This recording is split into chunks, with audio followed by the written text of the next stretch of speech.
Di Rusia, orang-orang yang secara terbuka meminta pengunduran diri Vladimir Putin biasanya berakhir seperti ini, jatuh dari jendela. Ini bukan sekadar ungkapan, ini adalah pola yang terjadi begitu sering hingga menjadi lelucon di dalam negeri sendiri. Sebuah lelucon yang kelam bisa dibilang.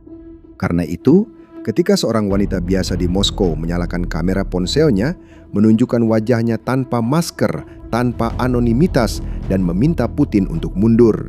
Saya di sini sedang menonton video ledakan di wilayah Moskow, kapotnya. Sekarang sudah terjadi di wilayah Leningrad dan di banyak wilayah lainnya. Sudah berapa tahun kita melihat ledakan di wilayah Belgorod, di Bryansk. Putin, di mana keamanan kita? Ketika Anda mengambil keputusan untuk memulai operasi militer khusus, Anda tidak bertanya kepada kami, kepada rakyat. Anda sama sekali tidak bertanya kepada siapapun. Jamin keamanan kami. Dan jika Anda tidak bisa menjaminnya, mundurlah dari jabatan. Mari kita ajukan pemakzulan terhadapnya. Pertanyaan pentingnya bukanlah apa yang dia katakan. Pertanyaan pentingnya adalah yang lain. Apa yang berubah sehingga dia tidak lagi merasa takut? Dia pasti tahu itu. Jika dia tidak tahu, padahal sudah memerintah negara selama 1/4 abad, maka dia benar-benar seorang yang terbelakang. Seseorang yang tidak seimbang. Satu alasan lagi baginya untuk mengundurkan diri. Jawaban untuk pertanyaan ini mengungkapkan sesuatu yang tidak bisa dicapai oleh sanksi apapun, drone apapun, atau tentara manapun. Sesuatu yang ketika mulai bocor tidak akan kembali lagi. Putin sedang kehilangan satu-satunya hal yang dibutuhkan setiap pria dalam posisinya untuk bertahan hidup. Dan itu bukan uang, bukan minyak, tapi rasa takut. Dan ketika Anda memahami bagaimana rasa takut itu hancur, Anda akan mengerti mengapa video dari ponsel lebih menakutkan bagi Kremlin daripada kilang minyak yang terbakar. Mari kita mulai dari awal. Mengapa apa yang dilakukan wanita ini adalah sesuatu yang luar biasa? Lihat, selama 26 tahun, aturan di Rusia sangat sederhana. Kamu boleh berpikir apa saja, di rumah, dalam diam. Tapi mengucapkannya dengan suara keras, ada harganya. Dan harganya adalah kehidupanmu seperti yang kamu kenal selama ini. Mengkritik perang telah menjadi kejahatan yang punya nama khusus.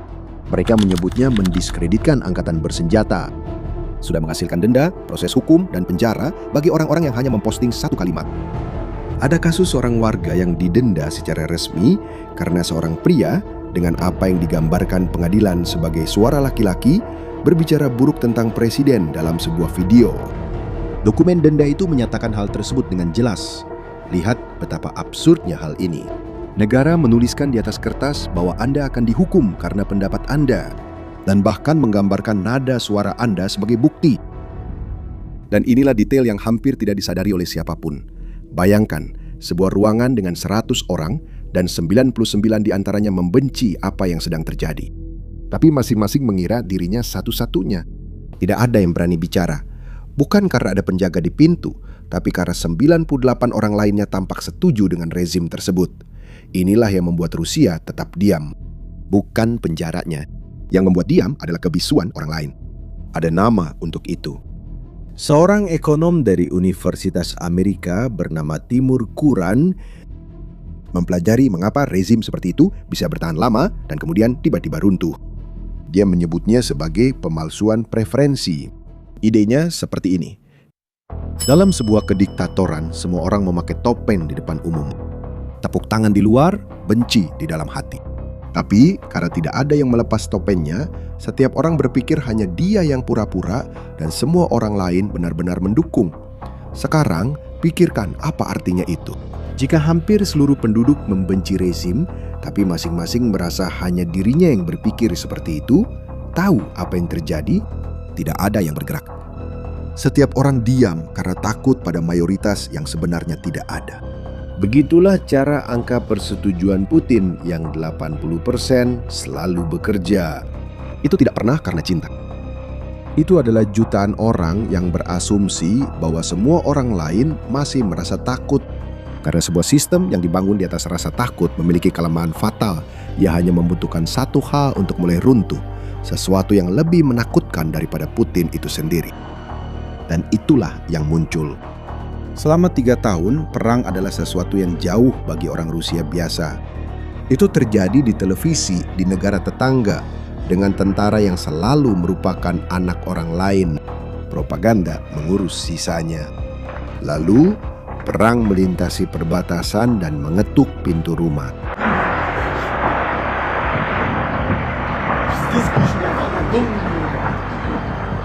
Drone mulai jatuh di Moskow dan kilang-kilang mulai terbakar di dalam Rusia.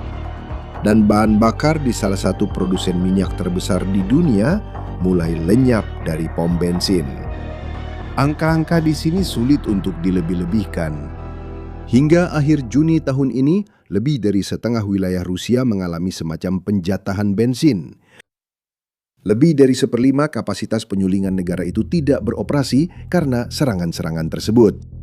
Badan Energi Internasional yang memantau hal ini di seluruh dunia menyebut tingkat kehancuran tersebut sebagai sesuatu yang belum pernah terjadi sebelumnya dalam sejarah konflik. Dan ada satu kalimat yang merangkum semuanya. Sebuah kalimat yang tidak diucapkan oleh Ukraina, tetapi oleh para analis energi dari Barat. Serangan terhadap kilang minyak telah menembus gelembung informasi. Gelembung itu yang dibangun oleh televisi pemerintah untuk menjaga rakyat tetap jauh dari kenyataan perang. Tiba-tiba, antrean di SPBU menceritakan sebuah kisah yang tidak bisa lagi disembunyikan oleh berita malam. Sekarang, orang Rusia biasa memiliki dua ketakutan. Ketakutan lama untuk berbicara menentang Putin, dan ketakutan baru yang nyata yang dia rasakan di dompetnya dan dengar di langit pada malam hari. Sebuah drone Ukraina berkeliaran Moskow.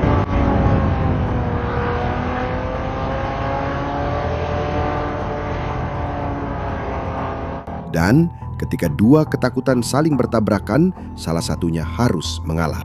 Lalu aku bertanya padamu, apakah dalam situasi seperti itu, negara masih bisa melindungimu? Jawaban untuk pertanyaan itu datang dengan cepat. Dan jawabannya adalah tidak yang tegas. Pada tanggal 22 Juni, Bursa Efek Moskow mengalami penurunan terburuk dalam satu hari sejak mobilisasi tahun 2022. Ditutup pada level terendah dalam lebih dari 3 tahun. Setelah 15 minggu berturut-turut berada di zona merah, dan di sini saya harus jujur dengan Anda. Karena inilah yang membedakan analisis dari sekedar keberpihakan. Kejatuhan ini tidak terjadi karena orang-orang Rusia turun ke jalan. Itu terjadi karena pertimbangan pasar yang murni. Negosiasi perdamaian terhenti. Suku bunga tinggi dari bank sentral. Dan kemungkinan minyak Iran kembali ke pasar dan menurunkan harga. Yang menggerakkan bursa adalah modal yang ketakutan, bukan rakyat yang marah. Tapi apa yang dilakukan pemerintah untuk menutup lubang itulah yang menunjukkan keputusasaan. Bank Sentral Rusia melakukan manuver yang digambarkan oleh seorang ekonom tanpa basa-basi. Biar saya jelaskan dengan cara yang sederhana. Lihat, bank mencetak uang baru. Bank tersebut menyalurkan uang itu ke bank-bank lain. Bank-bank kemudian menggunakan uang itu untuk membeli obligasi pemerintah. Dan pemerintah membelanjakannya sebagian besar untuk perang. Ini adalah siklus tertutup. Uang diciptakan dari ketiadaan untuk membiayai lubang yang mereka gali sendiri. Seperti yang mungkin sudah Anda sadari, ini tidak berkelanjutan. Dan ya, pasar juga sudah menyadari hal itu.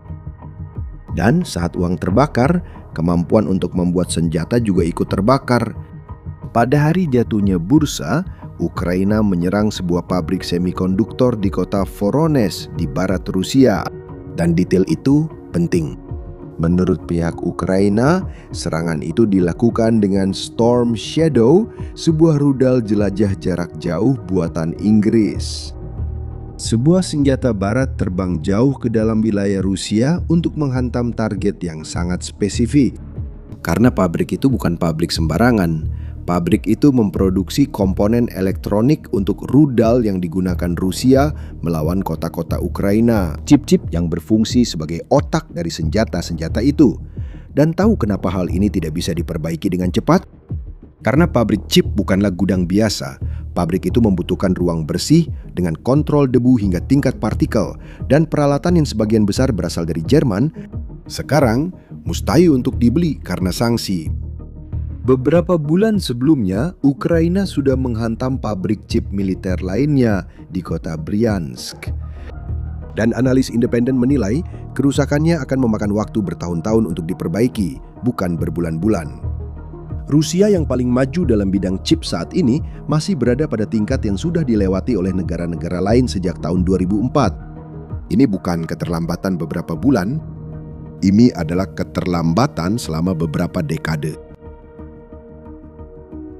Dan disitulah kita sampai pada inti utama dari cerita ini. Penghinaan. Rusia, raksasa minyak, mulai meminjam bensin dari Kazakhstan. Dan ada catatan tentang konvoi bahan bakar Tiongkok yang beroperasi di dalam wilayah Rusia. Negara yang dulu membanggakan diri sebagai pemasok dunia, sekarang mengetuk pintu tetangga untuk mengisi tangki sendiri. Coba pikirkan itu sejenak. Negara Rusia tidak lagi mampu melindungi tabungan warganya. Negara juga tidak melindungi pabrik tempat mereka bekerja. Dan bahkan tidak melindungi pom bensin di pojok jalan. Kontrak yang dimiliki Putin dengan rakyatnya itu sederhana dan menjaga rasa takut tetap hidup. Taatilah dan aku akan memberimu keamanan. Keamanan itu sudah berakhir. Dan ketika keamanan itu berakhir, tidak ada lagi alasan untuk terus menaati. Dan disinilah hal yang paling berbahaya bagi seorang diktator mulai terjadi. Rasa takut berbeda dengan uang, tidak bisa dicetak. Berbeda dengan bensin, tidak bisa diimpor dari Kazakhstan.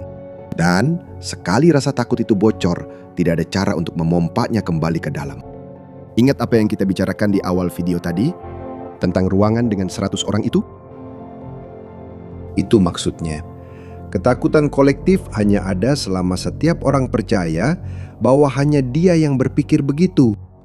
Sedangkan keberanian, ya itu bekerja dengan cara yang sama, hanya saja sebaliknya.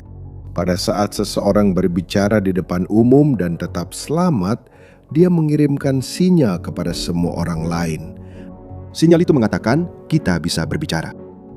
Lalu orang berikutnya berbicara, dan orang itu memberikan izin kepada yang selanjutnya. Para ilmuwan politik menyebut ini sebagai efek berantai. Artinya, semuanya dimulai dari satu tetes, satu orang saja. Dan ketika disadari, itu sudah menjadi banjir besar yang tidak bisa dihentikan siapapun. Para wanita di Moskow itu tanpa menutupi wajah bukanlah orang-orang gila yang terisolasi. Mereka adalah tetesan pertama yang terlihat. Putin, di mana keamanan kami? Ketika Anda mengambil keputusan untuk memulai OME, Anda tidak bertanya kepada kami, kepada rakyat. Anda sama sekali tidak bertanya kepada siapapun. Jamin keamanan kami. Dan jika Anda tidak bisa menjaminnya, mundurlah, mengundurkan diri. Mari kita ajukan pemakzulan terhadap dia. Dia pasti sudah memikirkannya sebelum melakukan itu. Sebelum mengumumkan OME. Dia seharusnya tahu kalau pertahanan anti pesawat tidak berfungsi. Anggarannya sudah dicuri. Dan korupsi ada di mana-mana. Kalau dia tidak tahu soal itu, padahal sudah memimpin negara selama 1/4 abad, berarti dia memang benar-benar orang yang rusak. Seseorang yang tidak seimbang. Itu satu alasan lagi untuk dia mundur. Salah satu dari mereka menatap kamera dan berkata bahwa dia tidak akan lagi memanggil Putin dengan sebutan terhormat karena rakyat sudah tidak menghormatinya lagi. Dia menuduhnya telah menghancurkan negara, mengirim para pria mati demi sepetak tanah yang tidak ada yang meminta, dan dia melakukannya dengan wajah terbuka, sadar akan risikonya. Hal seperti ini sudah pernah terjadi dalam sejarah, dan itulah sebabnya hal ini membuat merinding bagi siapapun yang mengetahuinya. Dia menghancurkan Sovkhoz, Kolkhoz, tidak ada lagi ladang, tidak ada lagi pertanian, tidak ada yang tersisa. Sekarang kamu mengirimkan pria-pria kami untuk berperang. Demi sepetak tanah yang sebenarnya tidak kami butuhkan sama sekali. Kami tidak butuh itu. Kami tidak ingin dibombardir. Kami tidak ingin anak-anak, suami, dan ayah kami mati di garis depan pertempuran itu. Pada akhir tahun 80-an di Eropa Timur, rasa takut seolah-olah abadi. Begitulah rasanya sampai sehari sebelum rasa takut itu menguap. Ketika seorang pembangkang tunggal di Polandia menunjukkan bahwa rezim bisa dilawan dan tetap bertahan hidup, efek berantai pun terjadi, dan pemerintahan yang tampak kokoh seperti batu runtuh satu demi satu hanya dalam hitungan bulan. Itu tidak terjadi secara perlahan. Itu terjadi sekaligus. Begitulah cara hal-hal seperti ini berakhir, perlahan-lahan lalu tiba-tiba. Semua yang sudah kita lihat sampai sekarang, bursa efek, kilang minyak, chip, negara bisa pulih. Butuh waktu, butuh uang, tapi bisa. Itu tidak. Hari ketika orang Rusia biasa menyadari bahwa dia tidak sendirian, tidak ada tombol untuk membatalkannya. Dan jika ini hanya berlaku untuk warga sipil dengan kamera ponsel, mungkin Kremlin masih bisa bernapas lega. Masalahnya, kebocoran ini sudah mencapai satu-satunya tempat yang tidak boleh dibiarkan Putin tersentuh, sampai ke tangan mereka yang memegang senjata. Seorang veteran tempur Rusia yang penuh dengan medali merekam sebuah permohonan langsung kepada presiden. Dia mengatakan bahwa tentara Rusia sedang dipenjara, disiksa, dan diperas oleh komandan mereka sendiri. Alasannya? Karena mereka menolak untuk mematuhi perintah yang sama saja dengan bunuh diri. Dan dia menuntut audiensi dengan Putin untuk menceritakan semuanya. Peringatannya sangat jelas. Jika percakapan itu tidak terjadi, tentara akan membalikan senjata mereka ke Kremlin. Seruan ini telah ditonton lebih dari 6 juta kali. Saat ini puluhan, ratusan, ribuan tentara kita dikurung di sel bawah tanah, dihukum oleh para komandan mereka. Mereka membusuk, disiksa, dan mengalami kekerasan oleh apa yang disebut Gestapo. Karena mereka telah menolak untuk melaksanakan perintah-perintah bodoh yang sama saja dengan bunuh diri itu. Karena mereka menolak menyerahkan sumber daya keuangan mereka. Dan dia tidak sendirian. Sekelompok tentara bertopeng, bersenjata, dalam formasi, merekam video untuk mendukung sang veteran. Mereka berbicara bersama bahwa api ini tidak akan padam lagi dan mengulangi ancaman untuk mengarahkan senjata kepada mereka yang bertanggung jawab atas penderitaan pasukan. Dan ada keheningan yang berbicara lebih keras dari segalanya. Selama bertahun-tahun, Putin telah menggambar garis merah nuklir. Dia mengatakan bahwa jika Ukraina menyerang tanah Rusia dengan rudal jarak jauh barat, itu berarti NATO sedang berperang dengan Rusia dan dia akan merespons dengan setimpal. Nah, Ukraina telah menyerang tanah Rusia dengan rudal Inggris beberapa kali dan respons nuklir itu tidak terjadi. Mungkin ancaman nuklir itu hanyalah gertakan sejak awal. Mungkin ada penahanan di balik layar yang tidak kita lihat. Tapi poin yang penting bukan menebak alasannya. Itulah yang dilihat oleh orang-orang Rusia.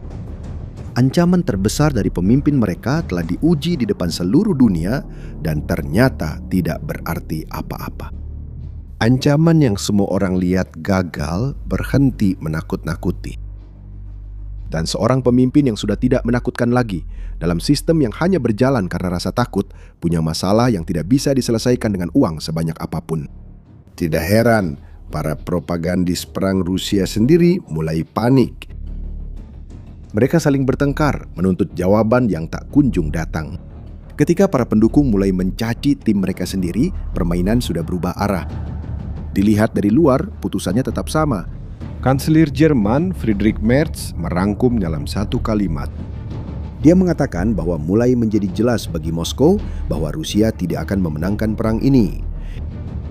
Di dalam negeri itu, jutaan orang mulai sampai pada kesimpulan yang sama. Masing-masing menyadari perlahan-lahan bahwa mereka tidak sendirian. Ukraina berada dalam posisi kekuatan yang baru. Moskow mulai menyadari hal itu.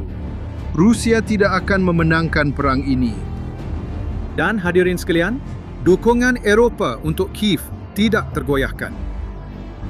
Kami bertekad untuk meningkatkan tekanan terhadap ekonomi Rusia yang sudah melemah. Jadi, kembali ke wanita itu di Moskow. Dengan wajah terbuka, menyeru pria paling berkuasa di Rusia untuk pergi. Yang berubah pada dirinya bukanlah keberanian, tapi perhitungan yang mulai dia lakukan dalam pikirannya. Selama 26 tahun, diam adalah pilihan yang rasional. Karena setiap orang Rusia beranggapan bahwa semua orang lain masih merasa takut. Ketakutan satu orang terhadap jutaan orang berhasil.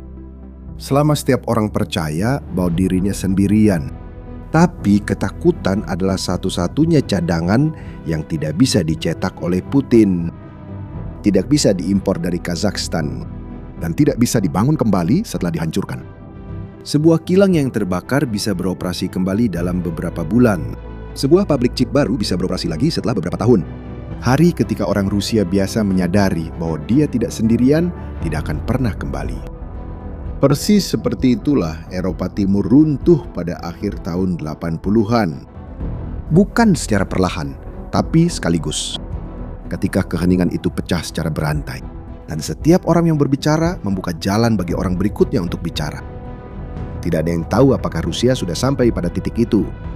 Mungkin itu hanya seorang wanita di depan kamera. Dan satu lagi, musim dingin penuh ketakutan di depan mata. Tapi Putin tahu membaca sejarah sebaik siapapun, dan itulah sebabnya video dari ponsel seharusnya lebih menakutkan baginya daripada kilang minyak yang terbakar. Karena kilang minyak bisa dia bangun kembali, tapi yang itu tidak bisa. Jadi muncul pertanyaan, dan saya ingin tahu pendapat Anda. Jika ketakutan adalah satu-satunya hal yang tidak bisa dibangun kembali, apakah Rusia sudah melewati titik balik atau masih ada waktu bagi Putin untuk mendapatkan kembali kendali? Kisah ini belum berakhir di sini, dan kanal ini akan tetap ada untuk mengikuti setiap langkahnya. Berlanggananlah ke kanal ini agar tidak ketinggalan konten berikutnya. Sampai jumpa di video berikutnya.